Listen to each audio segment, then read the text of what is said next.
नमस्कार दर्शक बंधु पूर्व पक्ष प्रस्तुत देश दर्पण को आपण मानू मु परशुराम दास स्वागत करुच्ची। दर्शक बंधु देशर राजनीति रे एबे एक बड़ धरणर हईचई देखा मिलूँ। पश्चिमबंग निर्वाचन महासंग्राम परे वर्तमान समस्त राजनैतिक दल एवं बड़ बड़ राजनीति समीक्षक गोटे कथा कहउचंती, ताहा हैला 2029 फाइनाल पूर्वरु राजनीतिर असल सेमीफाइनाल मैच एबे इडेन गार्डन परे उत्तर प्रदेश रे हेबाकु जाउची। एहा किपरि ओ काहींके हेबो से संपर्क रे आज आलोचना करिबा। आपण माने देखुतांतु देश दर्पण। मोर आपण मानकु अनुरोध, आम चैनल को लाइक करंतु, सब्सक्राइब करंतु आ बंधु मानक सहित अधिक अधिक शेयर करंतु। दर्शक बंधु राजनीति रे इडेन गार्डन रो प्रकृत अर्थ हेउची पश्चिम बंग, जेउठारे निकटरे निर्वाचन रे एक बड़ हाई वोल्टेज मैच शेष होइछि। किंतु क्रिकेट दुनिया रे जेमिति इडेन गार्डन रो एक स्वतंत्र स्थान रहिछि, ठीक सेमिति भारतीय राजनीति रे सबुठारु बड़ एवं गुरुत्वपूर्ण क्षेत्र हेउची उत्तर प्रदेश बा यूपी।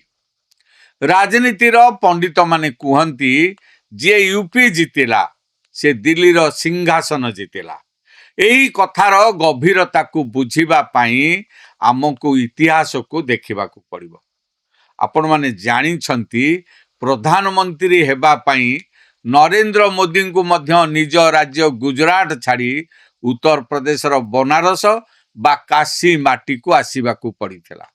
सेही ठारू ही निर्वाचन लड़ी नरेंद्र मोदी देशर शीर्ष स्थान रे पहुंचिले। तेणु बंगला परे एबे समग्र देशर नजर उत्तर प्रदेश उपरे केंद्रीभूत होई रहिछि। आज आमे अति सूक्ष्म भावे विश्लेषण करिबा उत्तर प्रदेश रे बीजेपी रो विशाल एवं अपराजय गढ़ को भांगिबा पाई विरोधी दल किभली रणनीति प्रस्तुत करुछंती एवं विरोधी को मुकाबिला करिबा पाई शासक दल बीजेपी किपरि रणनीति प्रस्तुत करुछि। एबे सबुठारु बड़ प्रश्न हेउछि बीजेपी रो जेउ त्रिशक्ति रहिछि, अर्थात मोदी, साहा एवं जोगी, सेमानंकु सामना करिबा पाई विरोधी मेंट पाई केते बड़ आह्वान हेबो। चलंतु प्रथमे बुझिबा एही त्रिशक्तिर समीकरण कौन। भारतीय राजनीति रे एही तीन जन जोड़ी एक एभली दुर्ग प्रस्तुत करिसंती जहाकु भेद करिबा साधारण कथा नुहे। गोटे पटे केंद्रर शक्ति और कार्यकारिता, अन्य पटे संगठनर चाणक्य नीति एवं ता सहित जोड़ी होइछि राज्यर कड़ा प्रशासन। एही तीनिटी जेतेबेले एकाठी हुअंती सेतेबेले निर्वाचनर पूरा पाणीपाग बदली जाए। एबे आसंतु कथा बा उत्तर प्रदेशर वास्तव चेहरा, अर्थात मुख्यमंत्री योगी आदित्यनाथ विषय। दर्शक बंधु जदि आमे उत्तर प्रदेशर राजनीति किछि समय पाई समस्त को बाद देबा, तथापि सेठारे गोरखनाथ पीठर महंत गेरुआ वस्त्रधारी एवं समग्र देश रे बुलडोजर बाबा नाम रे परिचित मुख्यमंत्री योगी आदित्यनाथ एकाकी पहाड़ भली ठिया होइछन। योगी आदित्यनाथंकर सबुठारु बड़ विशेषत्व एवं तांकर सबुठारु बड़ शक्ति हेउछि तांकर जिद एवं कठोर आभिमुख्य। राजनैतिक महल रे स्पष्ट भावे कुहा जाए जे जदि योगी आदित्यनाथ निजर कौनसी निष्पत्ति किंबा निर्दिष्ट रणनीति उपरे जिद करि बसंती तेबे तांको सह मुकाबिला करिबा शत्रु पक्ष पई प्राय असंभव होई पड़े। तांको दल भितरर आभ्यंतरीण पॉलिटिक्स, पोस्टरबाजी किंबा विरोधी तरफरु करा जाउथिबा अन्य कोनसी छोटो मोटो विवाद आदौ प्रभावित करि न थाए। तांको पाखरे निजर एक स्वतंत्र एवं आक्रामक शैली रहिछि, जहा बलरे से निजर प्रतिद्वंदी को धूली चटाइबार संपूर्ण सामर्थ्य रखंती। एही कारणरू यूपी रे बीजेपी पाई योगी आदित्यनाथ हेउछंती सबुठारु शक्तिशाली एवं प्रभावशाली चेहरा, जे केवल निज ना एवं काम बलरे ବିରୋଧୀ ଶିବିରରେ ବଡ଼ ଧରଣର କମ୍ପନ ସୃଷ୍ଟି କରିପାରନ୍ତି। ଆସନ୍ତୁ ଏହି ରାଜନୈତିକ ସମୀକରଣକୁ ଆହୁରି ସରଳ ଭାବେ ବୁଝିବା। ଏହି ୟୁପି ବିଜେପିର ମହାଶକ୍ତିକୁ ଆନ୍ତର୍ଜାତିକ କ୍ରିକେଟ କାଉନସିଲ ଏବଂ ଭାରତୀୟ କ୍ରିକେଟ ଦଳର କିଛି ମହାରଥୀଙ୍କ ସହ ତୁଳନା କରାଯାଇଛି। ପ୍ରଥମେ ଆସୁଛନ୍ତି ସଚିନ ତେନ୍ଦୁଲକର ଅର୍ଥାତ୍ ନରେନ୍ଦ୍ର ମୋଦି। ଆପଣ ଜାଣନ୍ତି କ୍ରିକେଟ ପଡ଼ିଆରେ ସଚିନ ଯେମିତି ସବୁଠାରୁ ବଡ଼ ଖେଳାଳି, ଠିକ୍ ସେମିତି ବିଜେପି ଦଳର ସବୁଠାରୁ ବଡ଼ ମାଷ୍ଟର ବ୍ୟାଟ୍ସମ୍ୟାନ୍ ଏବଂ ମୁଖ୍ୟ ଚେହେରା ହେଉଛନ୍ତି ପ୍ରଧାନମନ୍ତ୍ରୀ ନରେନ୍ଦ୍ର ମୋଦି।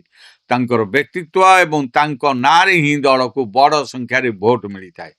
ଦ୍ୱିତୀୟରେ ଅଛନ୍ତି ବୀରେନ୍ଦ୍ର ସେହୱାଗ ଅର୍ଥାତ୍ ଅମିତ ଶାହା। ପଡ଼ିଆକୁ ଆସିବା କ୍ଷଣି ଶତ୍ରୁ ପକ୍ଷର ବୋଲରଙ୍କୁ ଧୂଳି ଚଟାଉଥିବା ସେହୱାଗଙ୍କ ଭଳି ବିଜେପି ଦଳର ମୁଖ୍ୟ ରଣନୀତିକାର ଏବଂ କ୍ରାଇସିସ୍ ମ୍ୟାନେଜର ହେଉଛନ୍ତି ଗୃହମନ୍ତ୍ରୀ ଅମିତ ଶାହା। ସେ ସଂଗଠନକୁ ଅତି ମଜବୁତ ଭାବେ ପରିଚାଳନା କରନ୍ତି।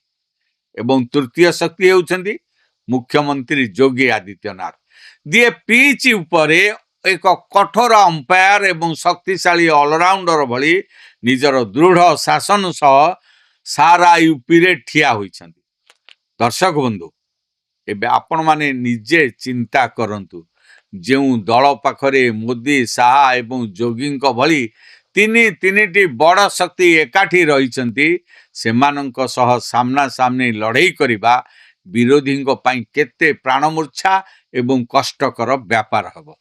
ବିଶେଷ କରି ପଶ୍ଚିମବଙ୍ଗ ନିର୍ବାଚନରେ ମମତା ବାନାର୍ଜୀଙ୍କ ପରାଜୟ ପରେ ବିଜେପି କର୍ମୀମାନଙ୍କ ମଧ୍ୟରେ ଉତ୍ସାହ ଏବଂ ଜୋଶ ଏବେ ଆକାଶ ଛୁଆଁ ରହିଛି। ବିଜେପି ଏବେ 2014 ମସିହା ସାଧାରଣ ନିର୍ବାଚନ ଠାରୁ ମଧ୍ୟ ଅଧିକ ଗୁରୁତ୍ୱ ଏବଂ କ୍ରୋଧର ସହ ଉତ୍ତରପ୍ରଦେଶକୁ ନିଜ ସମ୍ପୂର୍ଣ୍ଣ ନିୟନ୍ତ୍ରଣରେ ରଖିବାକୁ ଦିନରାତି ଏକ କରି ପ୍ରସ୍ତୁତ ଚଳାଇଛି।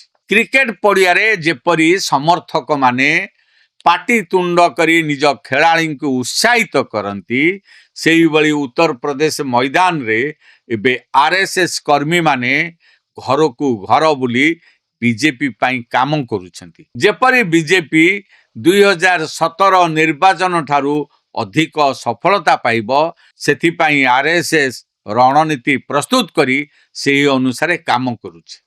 କିନ୍ତୁ ଏହାର ଅର୍ଥ ନୁହେଁ ଯେ ବିରୋଧୀ ଶିବିର ଏବେ ହାତ ବାନ୍ଧି ଚୁପଚାପ ବସି ରହିଛି।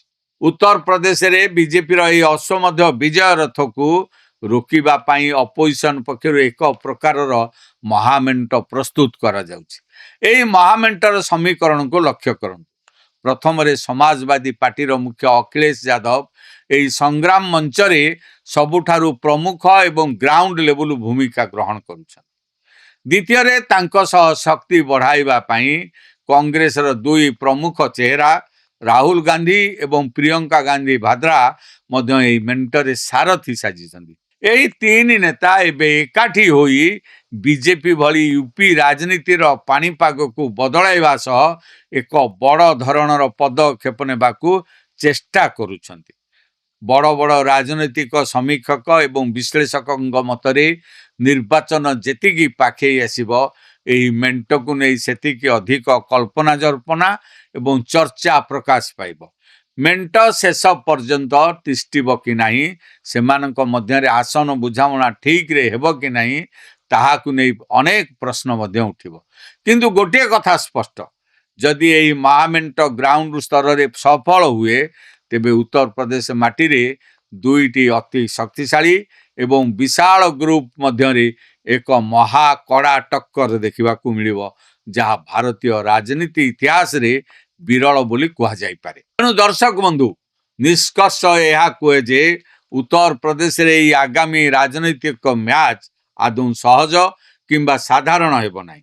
ଗୋଟିଏ ପଟେ ବିଜେପିର ବଡ଼ ବଡ଼ ପୋଷ୍ଟର, ନିଖୁଣ ରାଜନୀତି, ତ୍ରିଶକ୍ତିର ଚେହେରା ଏବଂ ଆର୍ଏସ୍ଏସ୍ କର୍ମୀଙ୍କର ଆକାଶ ଛୁଆଁ ଜୋଶ ରହିଥିବା ବେଳେ ଅନ୍ୟପଟେ ବିରୋଧୀ ଦଳ ସବୁ ମତଭେଦ ଭୁଲି ଏକାଠି ହୋଇ ବାଜି ଓଲଟାଇବାକୁ ପ୍ରାଣପଣେ ଚେଷ୍ଟା କରୁଛନ୍ତି।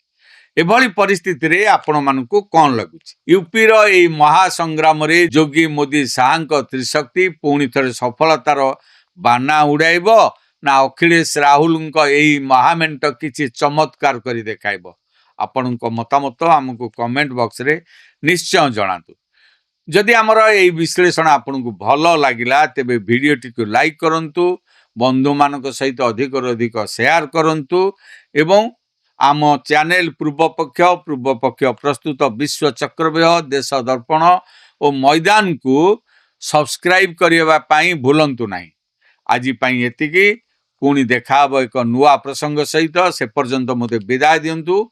रहुची, नमस्कार।